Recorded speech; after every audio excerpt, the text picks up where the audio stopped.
খুবই গুরুত্বপূর্ণ একটা রুল, সেটা হচ্ছে if there is only a word, a single word after a determiner, it must be a noun. ডিটারমিনারের পরে যদি একটা ওয়ার্ড পান, আপনি এটা নাউন বলে দিবেন। এইবার আসল খেলা হবে। হ্যাঁ, আমরা বলেছিলাম ডিটারমিনারগুলো কোথায় বসে? নাউনের পূর্বে বসে। এইবার রিয়াল টুইস্ট আসতেছে, খেয়াল করেন। আমি সাধারণত ডিটারমিনার এবং নাউন পড়াতে গেলে একটা ফানি এক্সাম্পল দিই। মজায় মজায় আপনি যদি কোনো কিছু শিখেন, এই শেখাটা সাধারণত ভুলে যাওয়ার সুযোগ নাই, সাধারণত সেটা ভোলা যায় না। বরিশাল যাক, মজায় মজায় শিখলে সেটা কিন্তু ভোলা যাবে না। আমার মায়ের সাথে আমার বউর একটা হ্যাপি ঝগড়া হইতেছে। হ্যাঁ, ফানি এক্সাম্পল, কিন্তু এটা আবার সত্যি সত্যি ভাইবেন না। তো ঝগড়ার এক পর্যায়ে আমার মা দেখলো, আমার মা তো মুরব্বী মানুষ, বউ তো কচি, আমিও কচি, আমার বউ কচি। এখন ধরে নেন মা চিন্তা করতেছে কি, না এই মেয়ের লগে তো পারতেছি না, আমার পোলা আসুক, আজকে খেলা হবে। ধরে নেন মা নিজের সান্ত্বনা দিল। এবার আমি বাসায় আসলাম, আমার মা আমার ডাকলো, এই সোসা এদিকে আয়। তা আমি আগে গেলাম, কও মা কি কবা? মা আমার জিজ্ঞেস করলো, তোর মা বড় না বউ বড় রে? বলেন তো আসলে আমার কিটা বড়, মা না বউ? তো ধরে নেন আমি আমার মায়ের উত্তর দিলাম যে মা আমার বউই বড়, মানে 2 ইঞ্চি লম্বা আর কি, হ্যাঁ, বেশি লম্বা না। তো এই সেন্টেন্সটা আমি কেমনে বলবো? তা আমি তখন কিন্তু আমার মায়ের এইভাবে উত্তর দিতাম যে মা, my wife is my all. এই লাইফ যদি আজকে আমার মা দেখে, বুঝছেন, তাহলে বাসায় যাওয়ার পরে আমার একদম সিল্লাগেটটা লবণ লাগাই দেবে। তো যেটা বলছিলাম আর কি, দেখেন আমি যদি বলি my wife is my all, আমার বই আমার সব। এইবার আপনি এখানে একটা জিনিস খেয়াল করছেন, আমরা কিন্তু একটু আগে দেখে আসছিলাম মাই ছিল মাই, আওয়ার, ইউর, হিজ, আর, এটা ছিল কি বাবা? পজেসিভ। এটা কি ছিল? পজেসিভ। আর আমরা জানি পজেসিভ মানেই সেটা হচ্ছে ডিটারমিনার। তা দাদা, আপনি কিন্তু একটু আগেই জেনে আসছেন ডিটারমিনার কনে বসে, কোন জায়গায় বসে, কোথায় বসে? নাউনের পূর্বে বসে। এইখানে দেখছেন তো একদম পুরা উড়াধরা, তাই না? এই যে দেখেন ডিটারমিনারের পরের ওয়ার্ড কি হয়ে গেছে? নাউন হয়ে গেছে। এখন আপনার মাথা ঘুরাইতে পারে, কেমনে হলো?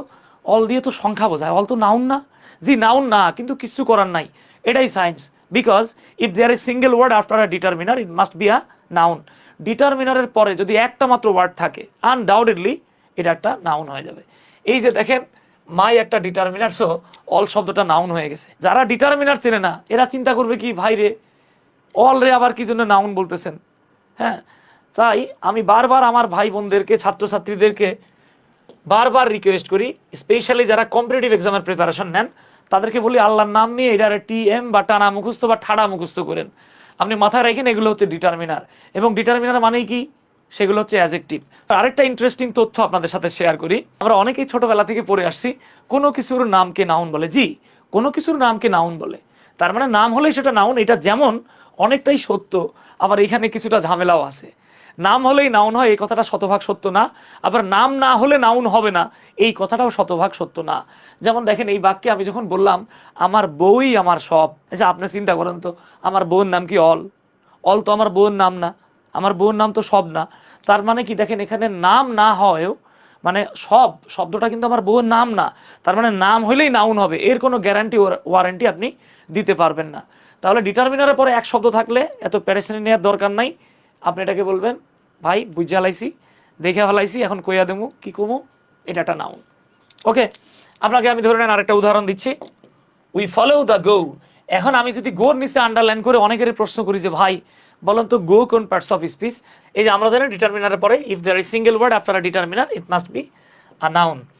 তাহলে দেখেন আমরা জানি দা একটা আর্টিকেল, আর্টিকেল মানে ডিটারমিনার, এবং আমাদের এটাও জানা আছে, মানা আছে, এবং এখানে উদাহরণটা না আছে, সেটা কি ডিটারমিনারের পরে সিঙ্গেল ওয়ার্ড থাকলে, হ্যাঁ, ওর আর কিছু করার নাই, এটাই সায়েন্স, সেটা একটা নাউন।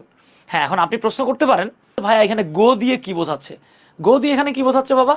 গো শব্দের বাংলা অর্থ হচ্ছে এখানে রীতি, নিয়ম, পদ্ধতি। তার মানে দেখেন উই ফলো দ্য গো মানে হচ্ছে আমরা রীতিটাকে, নীতিটাকে, নিয়মটাকে ফলো করি। ডিটারমিনারের পরে একটা ওয়ার্ড পাইলে আপনার কোনো প্যারেশানি নিতে হবে না, আপনি এটাকে বলবেন নির্দ্বিধা একটা নাউন। এখানে একটা সেন্টেন্স দেওয়া আছে, there is dash time to waste. আপনাকে এইখানে একটা জিনিস মাথায় রাখতে হবে, টাইম শব্দটা হলো আনকাউন্টেবল। টাইমকে আমরা যেটা দিয়ে পরিমাপ করি, যেমন এটা বলতে পারেন আপনি second, 1 second, 2 second, 10 second. Minute, minute বানানটা কিন্তু চমৎকার, MINUT।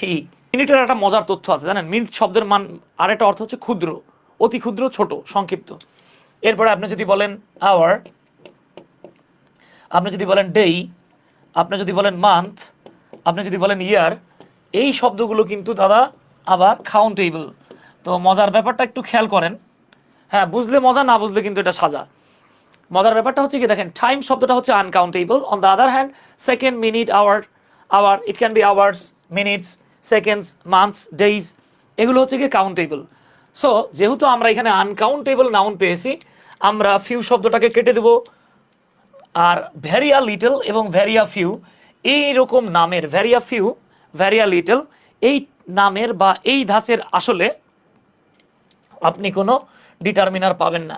এখানে ভেরিয়া ফিউ, ভেরিয়া লিটল এই নামের কোনো এক্সপ্রেশন ইংরেজিতে নাই। সো এই দুটারে আগেই খুশির ঠেলায় ভাল লাগে তাই কেটে দিলুম, কাটা। তাহলে বাকি থাকে কোনটা, লালডা আর কালাডা, তাই না? তাহলে এখন লালডারে নেবেন না কালাডারে নেবেন? কালাডা তো বাবা কাউন্টেবলের ক্ষেত্রে বসে। সো আমার টাইম যেহেতু আনকাউন্টেবল, সো আমাদের এটার জন্য আর খুব বেশি প্যারেশানি নিতে হচ্ছে না, আমরা এখানে লিটল লিখে ফেলবো।